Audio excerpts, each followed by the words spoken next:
화제의 뉴스를 골라 과학 기자의 시선으로 분석하는 과학 본색 시간입니다. 오늘은 최소라 기자와 함께하겠습니다. 어서 오세요. 안녕하세요. 네, 오늘 준비한 소식은 어떤 건가요?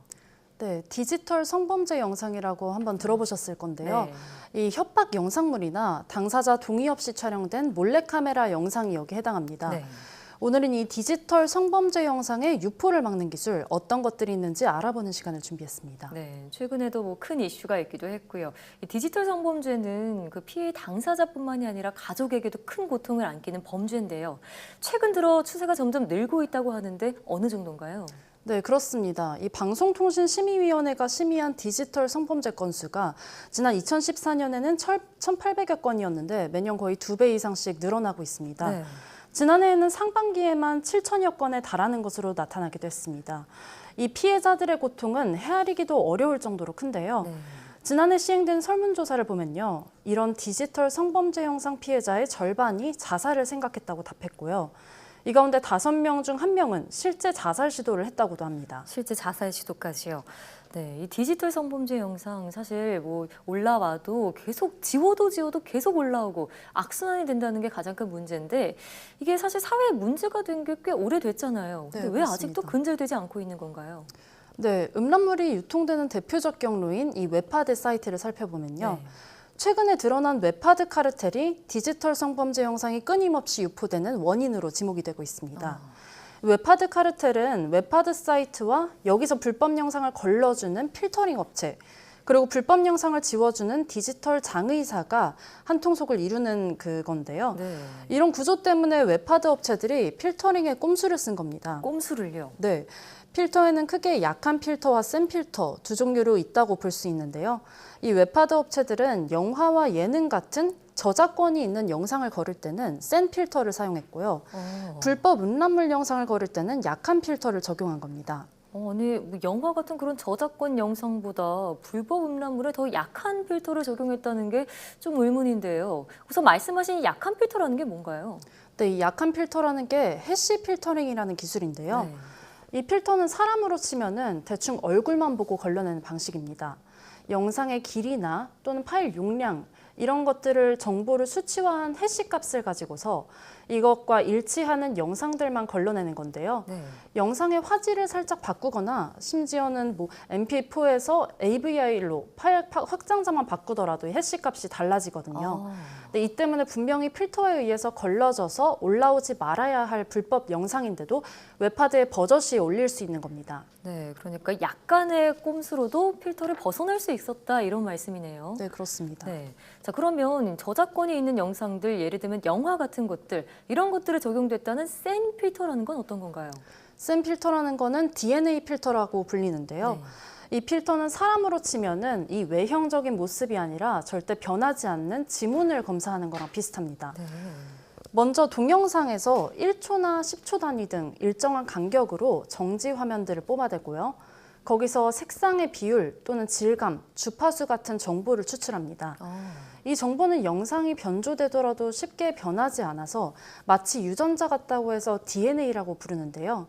웬만하면 우리 눈으로 보기에 같은 영상이면 이 DNA도 같다고 보면 됩니다. 그렇군요. 이 DNA를 기반으로 영상을 걸러내면 불법 영상은 절대 웹하드 사이트에 올라갈 수가 없겠죠. 그러면 애초에 이 불법 음란물에도 말씀하신 센 필터, 그러니까 DNA 필터를 적용했으면 이런 문제가 없었을 텐데 왜 그동안 그러지 않았던 건가요?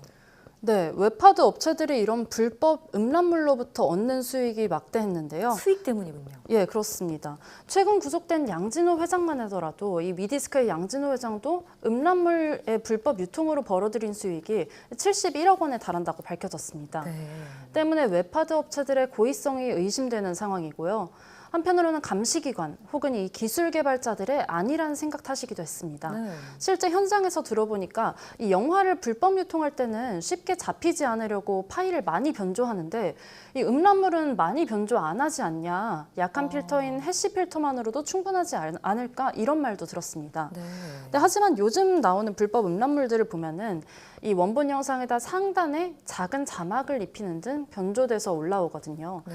그러니까 해시 필터만 적용해서 불법 음란물을 잡아낸다는 건 정말 아니라는 생각인 거죠. 그렇겠네요. 자, 그러면 말씀하신 DNA 필터, 그러니까 좀 더 강력한 필터로 불법 음란물을 좀 걸러낸다면 지금 같은 문제를 완전히 해결할 수 있는 건가요? 방금 말씀하신 것이 이제 정부가 올해부터 적용하겠다는 건데요. 예. 이번 달부터 정부 예산으로 음란물 DNA를 구축하고 이 웹하드 사이트에 적용하겠다고 정부가 밝혔습니다. 웹하드 사이트에 이미 DNA 필터가 장착돼 있으니까 이 불법 음란물에 DNA만 있으면 되거든요. 네. 그런데 이 DNA를 추출하는 것이 생각보다 시간이 많이 걸리더라고요. DNA 추출이요. 네. 경찰청이나 여성가족부 또는 시민단체의 협조를 받아서 영상 자체를 확보하는 과정이 필요합니다. 이것이 일단 쉽지 않고요. 또 요새 나오는 불법 음란물의 용량이 커서 이 DNA를 추출하는 데 시간이 오래 걸리기도 합니다. 아, 네. 이렇게라도 해서 불법 음란물을 막을 수 있으면 참 좋겠지만 이 방법도 맹점이 있다고 합니다. 만약에 피해자가 영상물로 협박을 받고 있는데 영상 자체가 없는 상태면 이 영상의 DNA를 추출할 수 없잖아요. 네. 이런 피해자들은 혹시 유포됐을지 모르는 영상을 찾기 위해서 매일같이 웹하드 사이트 등을 돌아다니면서 일일이 자기 영상인지 확인을 하는 수밖에 없습니다. 네, 그러니까 종합을 해보면 일단 이 피해를 본 영상이 있어야 하고 또 시간이 좀 오래 걸린다는 그런 단점은 있네요. 그렇습니다. 네. 자, 그래도 이런 디지털 성범죄 완전히 해결하기 위해서 과학기술이 도울 수 있는 방법은 없을까요? 네, 이런 점을 인공지능이 도울 수 있다 이렇게 기술자들이 보는데요. 인공지능이요. 네, 인공지능이 음란물 여부를 판단할 수 있도록 하는 겁니다. 네. 이렇게 되면 불법 동영상을 공유하려고 시도하더라도 인공지능에 걸러져서 공유할 수가 없게 됩니다. 음란물을 판단하는 인공지능은 해외 유튜브나 또 국내선 네이버 등이 자체 개발해서 쓰고 있다고 알려졌는데요. 네. 현재 우리나라 정부기관에서도 이 음란물을 걸러내는 인공지능 필터를 개발하고 있습니다. 한국전자통신연구원 애트리에서 인공지능 필터를 보고 왔는데요, 제가.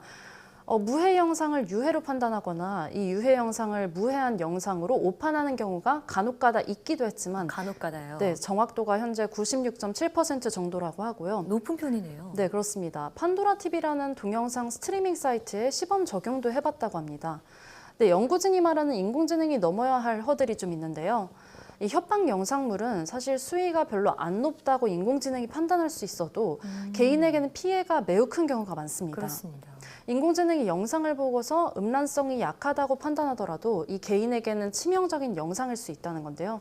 이런 부분을 고려하면 인공지능이 DNA 필터를 대체하는 것보다는 보조하는 방법, 병용하는 방법으로 가야 할 것으로 보입니다. 네, 그러니까 DNA 필터나 말씀하신 인공지능 기술을 활용해서 디지털 성범죄 정말 하루빨리 근절했으면 좋겠는데요.